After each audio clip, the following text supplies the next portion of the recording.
All right, folks, welcome to Nino's Corner.tv. I'm with Sean Stone. I've been having Sean on podcast for the last 5 years since everything hit the fan 5 years ago. Sean, it's awesome to have you back on, man. Thank you. It's good to see you again. Yeah, we guess we started. I think we met up in 20, was it 2020 or 20? I think it was 21. We met Sound of Freedom screening.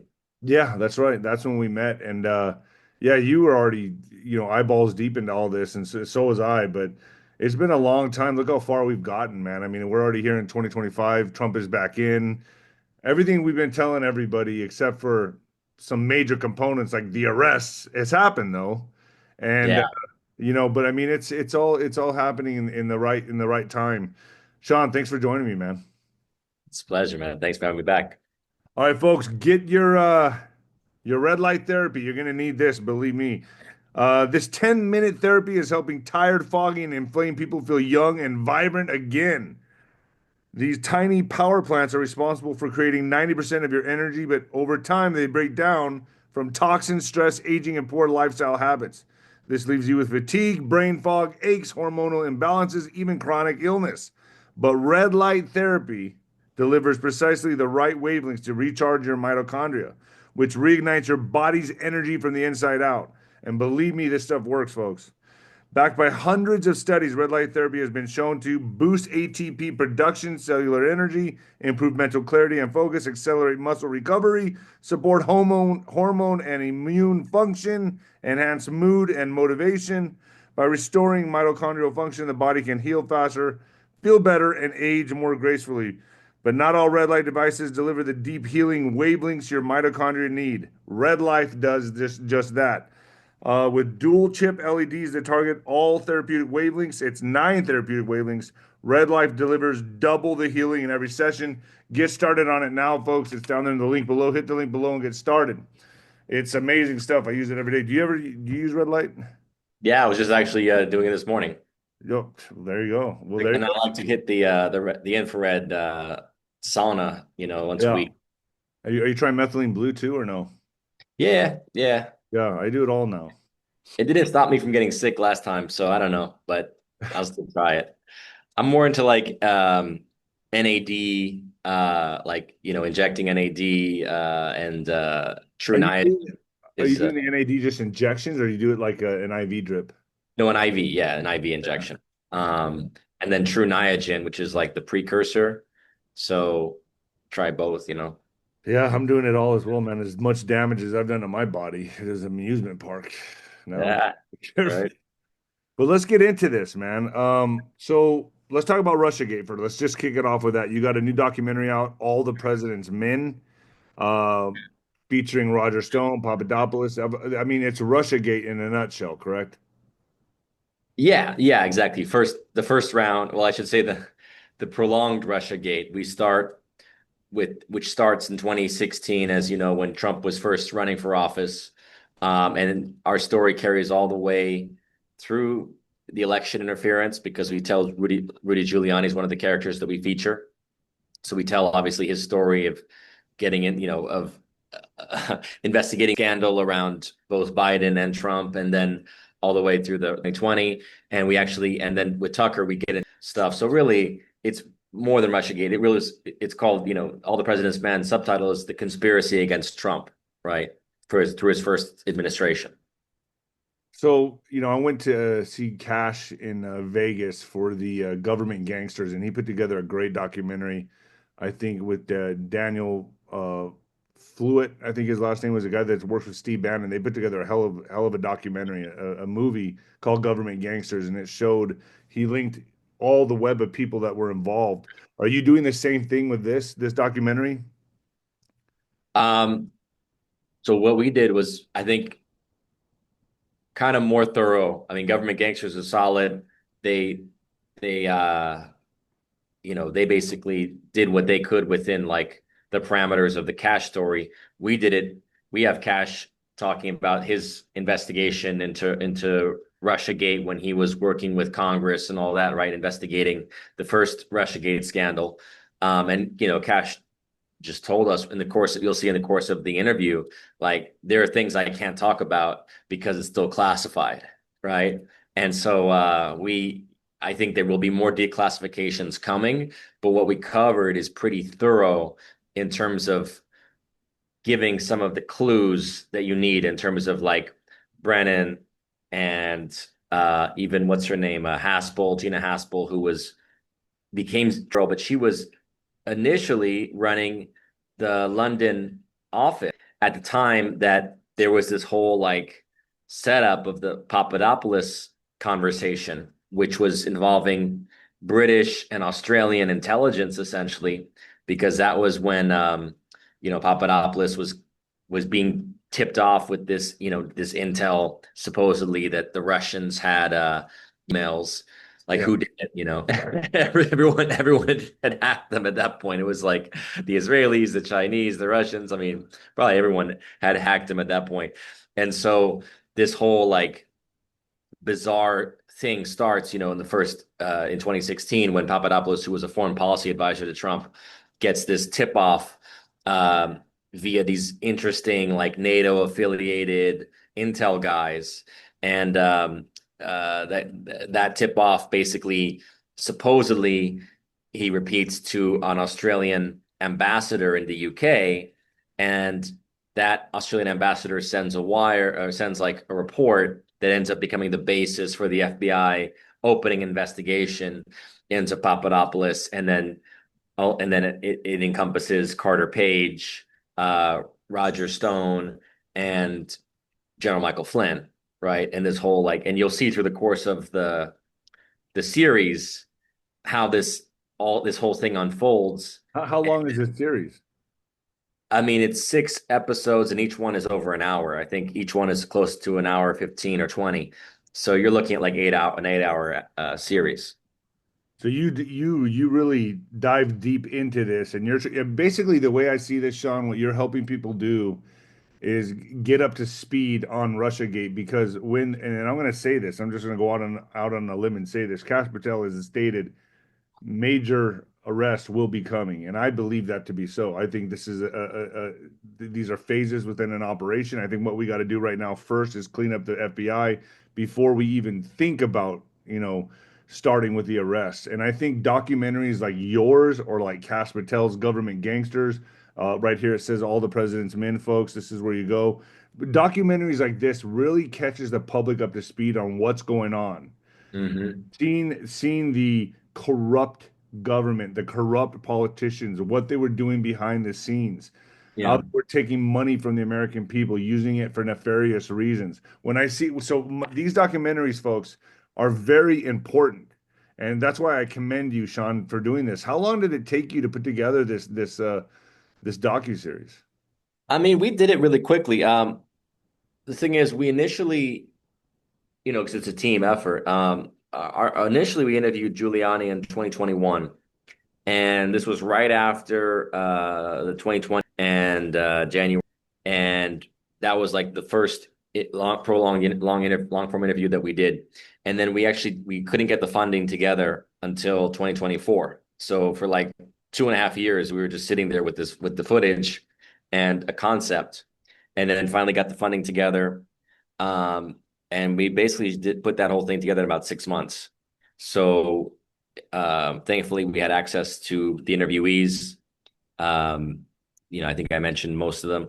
And then once we conducted the interviews in long form, sit downs like with Kash, I think we sat for like about 4 or 5 hours, with General Flynn for about like 7, 8 hours, with Giuliani for, I think, like a total of like 15 hours or 16 hours, so it's a lot of material that we had.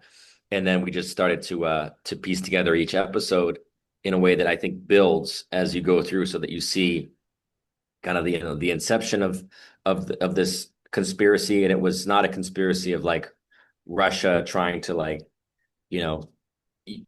get hold of Trump's, people like Papadopoulos, guys that like Trump met like briefly only once. It wasn't through people like that. The conspiracy was to basically make sure that we, America, continue to position Russia as the enemy.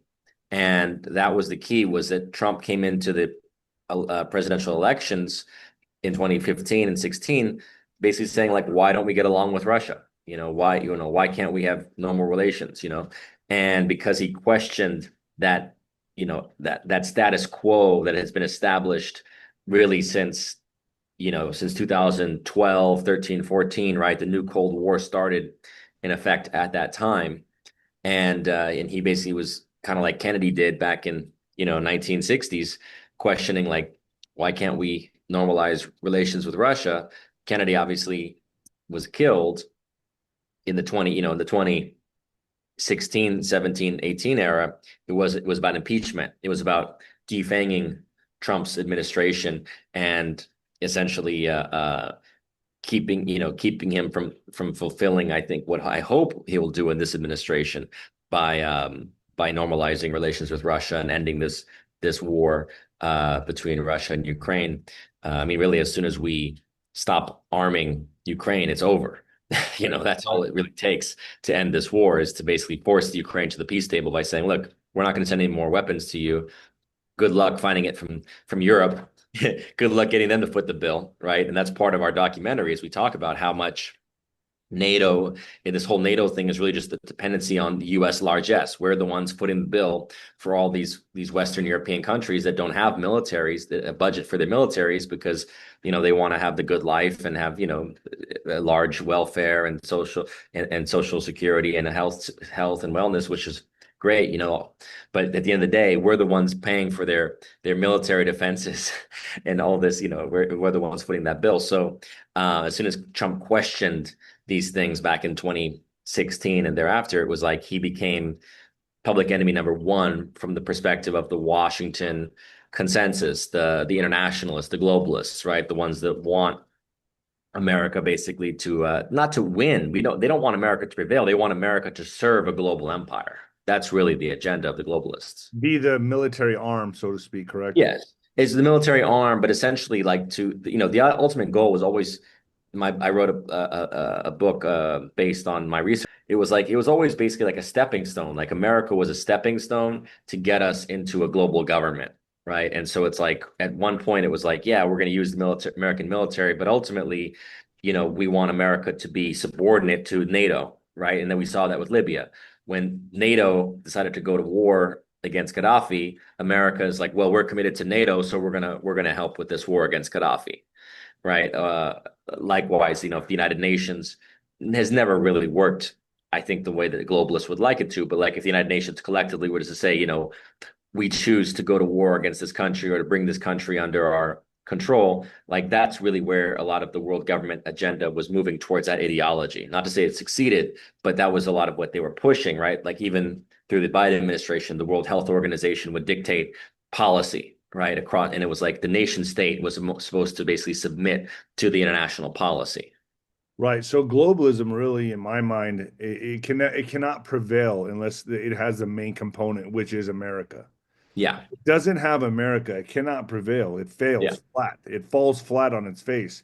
yeah, So, like where we're at now, with everything happening with Russia and Ukraine, um, I almost feel like it's Putin and Trump playing good cop, bad cop. I think the main problem is 𝗬𝗏𝗏. Obviously, we know this, but for the main public doesn't. The MSM is not treating it that way. They're putting out the propaganda for 𝗬𝗏𝗏's being attacked and this and that when he just tried to take out Putin in a helicopter assassination attempt with drones.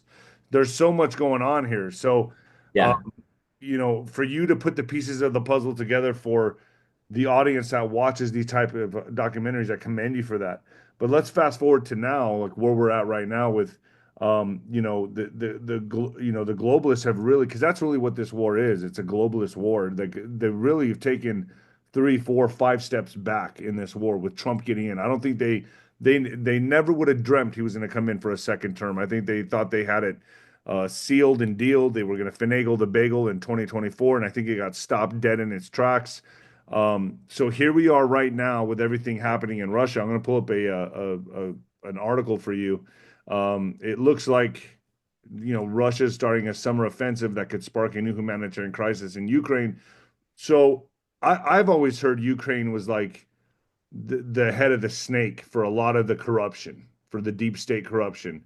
Is that in the documentary? I mean, it's a lot of money laundering and things like that have happened through Ukraine, correct?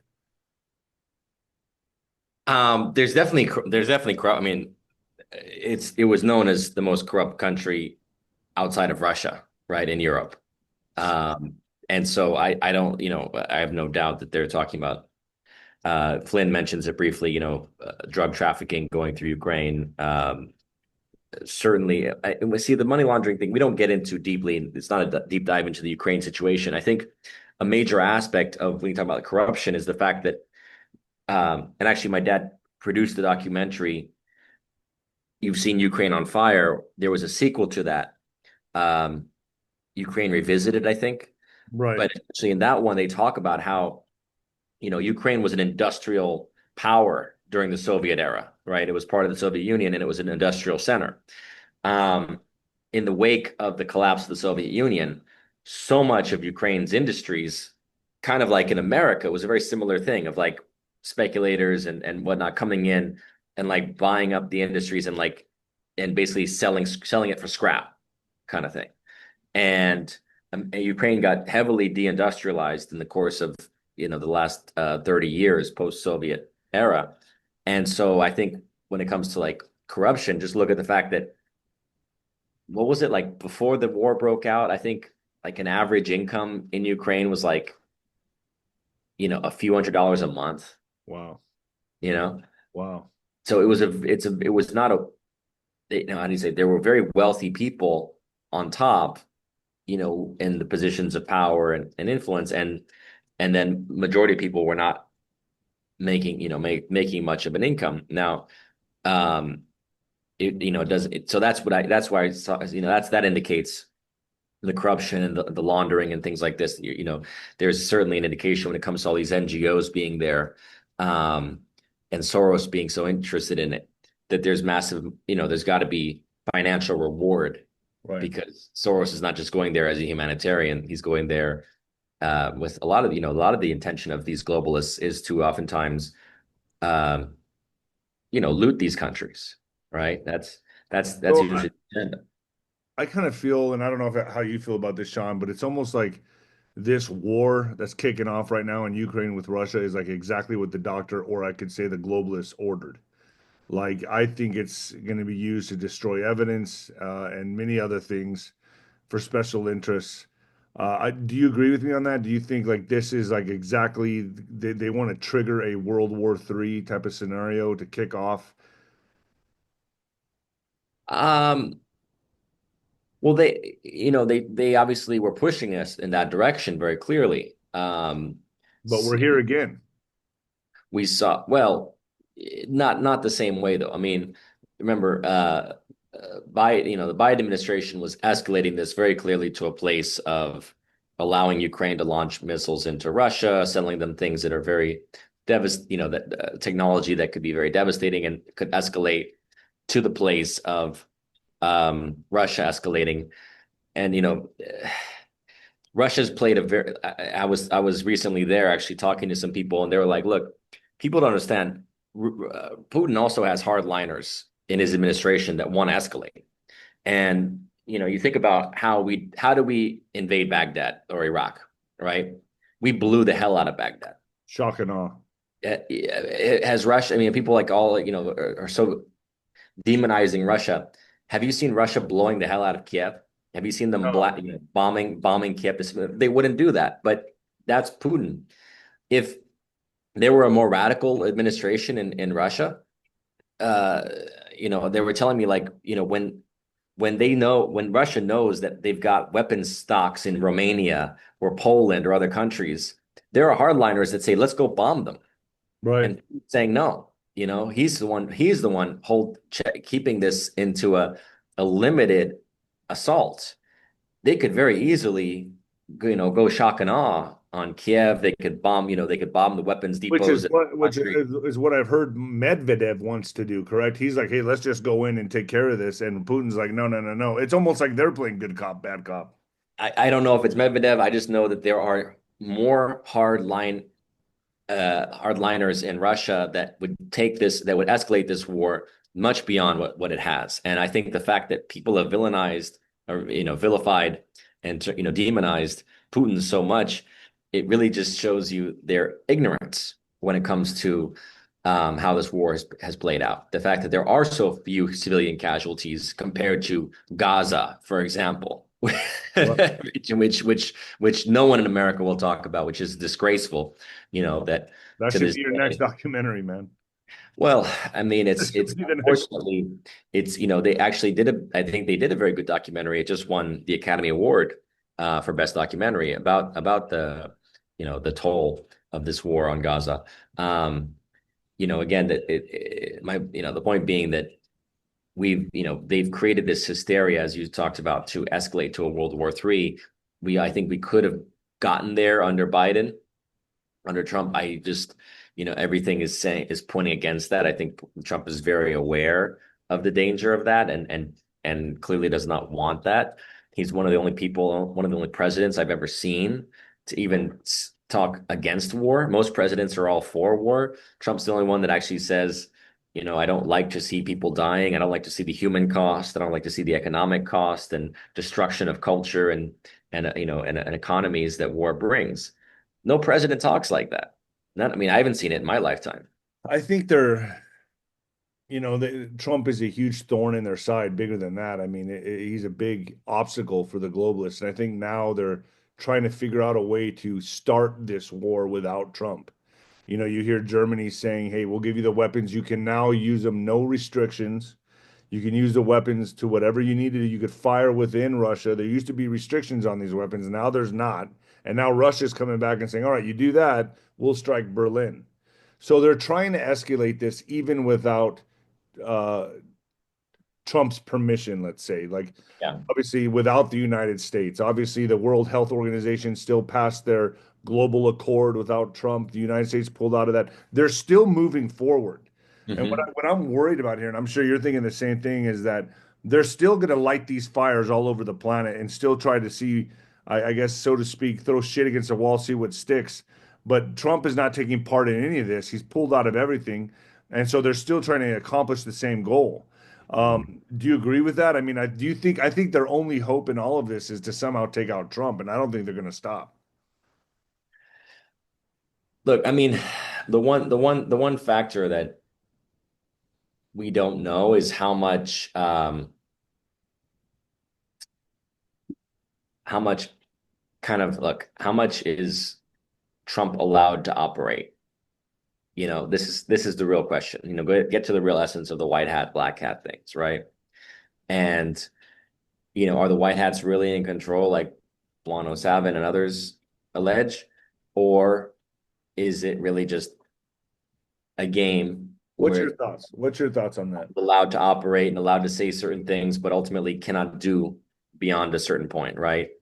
And I don't know. I think you have to let it play out. I'm very much of the perspective that let's allow this to play out and be observant and call, like, okay, when Bongino and Cash Patel say, Epstein killed himself, you start to wonder, like, what's the game here, right? Mm. It does really feel like, I mean, the whole Epstein files disclosure was a complete disaster. I mean, I don't know what they were thinking when they gave, some documents to some influencers, and then it was like, we already saw this before, and then crickets, that there's something really screwy around the whole Zionist influence. Let's just be straight, like around the Zionist influence in this administration, right? And everyone in this administration has basically professed their devotion to Israel. And it's I've like, heard Dan Bongino say it. When he said it, I was kind of shocked. He gave his allegiance to Israel. He gave it right yeah, there, and I was kind of thrown back by that. I wasn't expecting that, to be quite honest with you. Not from yeah, him. yeah.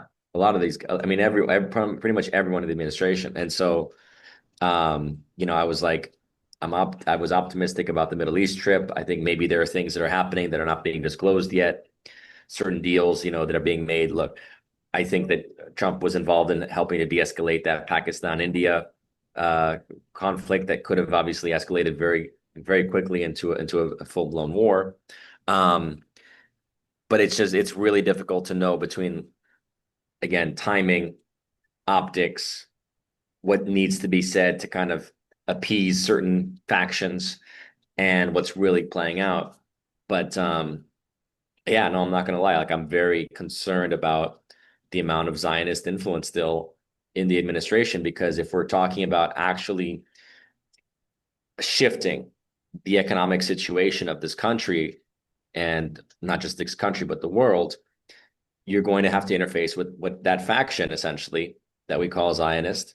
And, frankly, it connects to the old, to the old elite that created it, the Rothschilds and other financial elite that created Israel.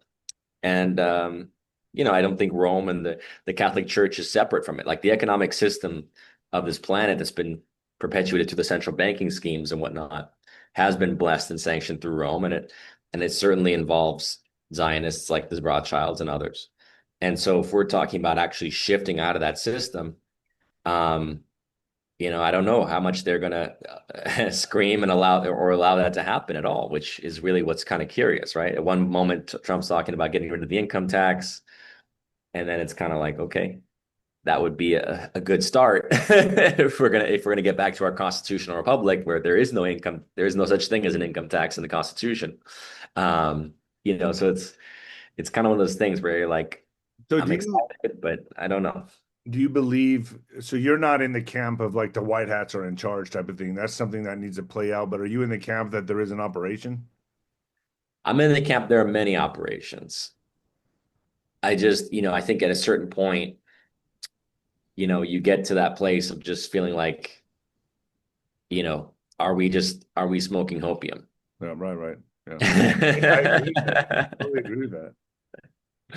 Yeah, Yeah. I agree with that. And I mean it's good to see like the last 4 years really how many movements really went grassroots, boots on the ground, and really tried to make America a better place, really start at a local level and take things back. Yeah. We've really noticed that this last 4 years. Um, I feel like kind of some people are getting lazy right now with Trump being in office, and they're kind of sitting back and watching to see what happens here. What's your thoughts on that? Like, do you think that there's been a major shift with the MAGA movement since Trump's been in office? Have you noticed a kind of like a lethargic?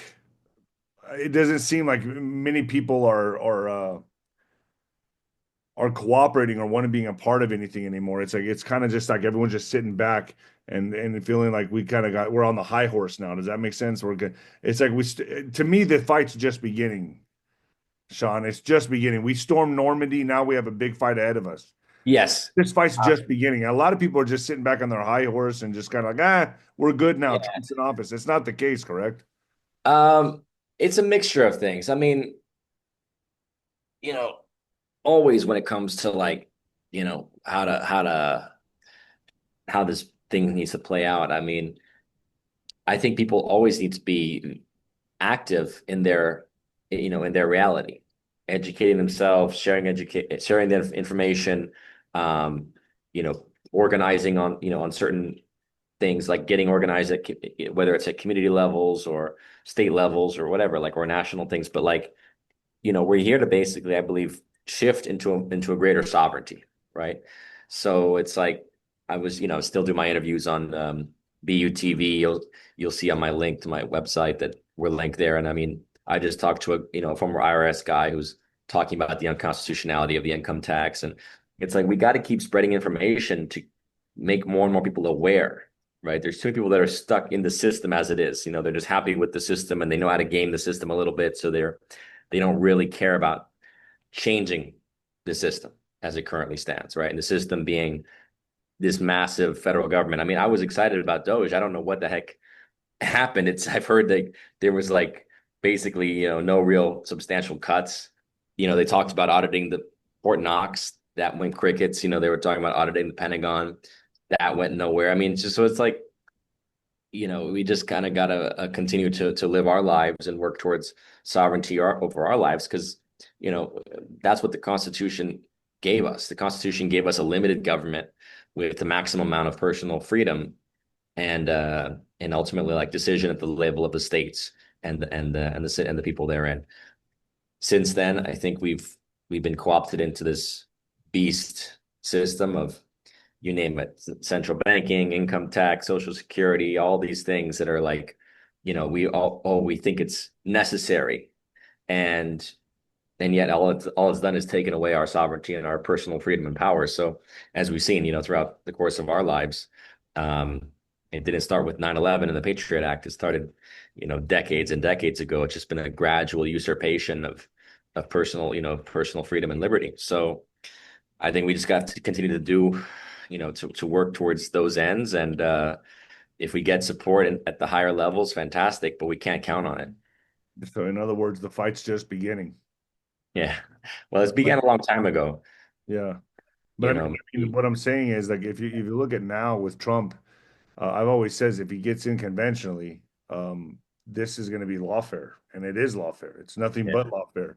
Every time he does something, an obstacle's thrown up, a hurdle's thrown up, and then a judge blocks this, he turns a plane around. I mean, it's ridiculous. And if we could yeah, just, it almost seems like if they can drag his feet for 4 years, yeah, they'll be back to where they need to be. Just drag it out, make him, how many deportations is he? Nobody's self-deporting. I'll tell you that right now. I live on the yeah. border. There's not one fucking person self-deporting. No, You know what I mean? Everyone's just no. doing their thing. So, I They're mean, just biding their time, right? yeah, they're buying their time. That's a consensus on the border. Hey, man, just Yeah, stay there. Nobody do anything. Just they're kind of in a freeze mode. yeah. But nobody's self-deporting. Nobody's leaving. I mean, there's some roundups. There's some raids here and there, but they all tell their friends. They know not to know. They know where not to go and where to go. So I'm going to be very. There's got to be something that happens, and I'm going to say, like some kind of event that can push Trump over the edge to military mass deportations. I don't see any other way to do this. I don't, there's just no way you're going to get, I'm going to say there's at least 50 million illegal immigrants in the country. That's my number. That's the people that I've talked to that are in ICE and Border Patrol. They're like, bro, this is way over what they're saying. It's way over 30 million. It's probably 50 million over the last 20, 30 years. But don't you think that then the real strategy shouldn't be just mass deportation? The real strategy should be actually looking at who is an actual threat and Yes. rating threats, and then working to facilitate the process for those that are actually contributing, that actually are working, that are actually have that have been living here and doing part of the society, to get them papered, like properly papered. I think that really should be the policy. Should be like, let's not just mass deport everybody, because chances are they'll make their way back in. Let's focus on Uh, getting paperwork, getting people registered properly, and then those that actually do pose a threat, getting them either deported or imprisoned or whatever is necessary. Right? I would think that would be the right strategy to look, to well, basically say, look, we want to offer amnesty to people that are working, that are contributing, that have families here, that that there's a reason for them. We want them to be part of America, right, going forward.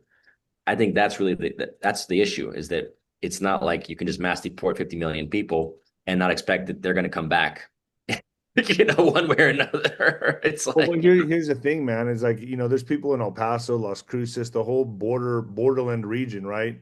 That have been here and I'm not saying breaking the law is breaking the law. I understand. You come here yeah, legally, you should suffer the consequences. But there's been people here, bro, that have been here 20, 30 years, yeah, pay their taxes, have a business, that's my point. illegal, and then they have kids that have, so they're now like, not only are they the dad or the head of the family, but they're also now an abuelo. They're a grandfather to other kids that Yeah, don't speak a lick of Spanish, and the whole family now speaks just English. And now yeah, you're gonna send back grandpa to Mexico, and then like what? I mean, that's it's my point. That's it's a bigger problem than people understand. It's like, yeah, and then yeah, where's the humanity in all this? I mean, there's a point in this where we have to be like, okay, he's never caused a problem. He pays right. taxes. He has his own business.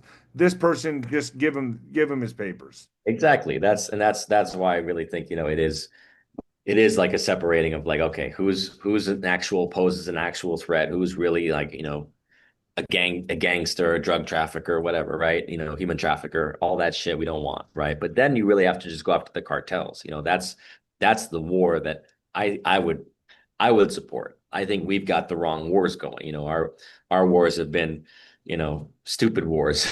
The real war should be against the cartels and the human and drug traffickers that we actually, threaten our borders. Like, that's where we need to focus our energy. Well, I've heard that the top organizers or the top heads of these cartels are being taken down. I've heard enough from people within around the border area on both sides of the border because I grew up on Ciudad Juarez and El Paso, so I've heard big names have been taken down in Juarez, in Nuevo Laredo, the McAllen area, big names, and so I know the heads of these organizations are being brought to justice. I know they're doing big raids. So this is all happening quietly, believe it or not, Mhm. behind the scenes. Um, I just feel like if we want to this is not even a dent. And I have always felt like the illegal immigrants will be used for some kind of activation process or like some kind of activation for terrorist acts. And I think they're taking out the heads of these organizations right now to minimize that, to buffer that, neutralize that. So that's Yeah. where I see this going. But there has to be something that pushes Trump over the edge to where we get, and I think you agree with me on this. We get mass arrests. Like, do we need to see justice? The people demand it, and um, mass deportation on a level that we could finally say, all right, it's working. The people are getting out of here. But as of right now, everyone's just hunkering down. Everyone's just waiting out the process, and No. Trump is getting hit over and over and over with lawfare. And that's just where I see these 4 years going, unless something massive happens to where it shifts Trump over the edge, or it does a little click and he moves over to where, okay, now, boom, military mass deportations and mass arrests. But do you agree with that? Yeah, in the sense that go after the globalists that, Cash knows very well. He talks about it in our docuseries. He knows very well who the real bad guys are, and the globalists that are working with, terrorists, drug traffickers, human traffickers, right? That's the point. Go after the real enemies and the real threats to our nation, and start at the top. It doesn't start at the bottom. Yeah, like someone that commits a crime, that kills someone, it's tragic. We can feel it at a personal level, but when you're robbing trillions of dollars from the American people, it's like that just goes by and no one talks about it. You see, like that's the problem. The real crime, the great crimes are happening at the highest levels, right? There's a great quote from, I think, Balzac, that like behind every great fortune is a great crime. Isn't that the truth, man? America was So, built on corruption. right. And so it's like, let's go after the top, the elite, the globalists, the ones that are, that are basically running scams of hundreds of millions and billions of dollars, and, and scamming us for trillions, not the ones, yeah, obviously we want petty criminals, but that's that, we got to focus on, I think, the top level. Until something's done, a lot of people are not going to be convinced. And, I'm still in the lane that this is an operation, but we'll see how it plays out. I'm not psychic. Here it is, All the President's Men, folks, now streaming on SeanStone.info. That's right, SeanStone.info. Yeah, there you go. Yeah, and I guess you're shining a light on all this, man, and I commend you for it. I would say Government Gangsters with Cash Patel, and now we got All the President's Men, and so they can stream it right here, right here. Well, it'll connect right to the Tucker Carlson network. So that's this link. Push the button. You got some books there. You've got some courses. You got some other documentaries. Best Kept Secret, another great series to check out about the human trafficking and all kinds of dark stuff I think we talked about before. So, we All got right. there's a lot of stuff on that page. Check it out. Well, here it is, folks. Yeah, definitely educate yourself on this. You've That's done a spectacular job, Sean. I love having you on, bro. Thank you for coming on. always a pleasure. Thank you for having me. You got it, brother. Take care. Thank you, brother.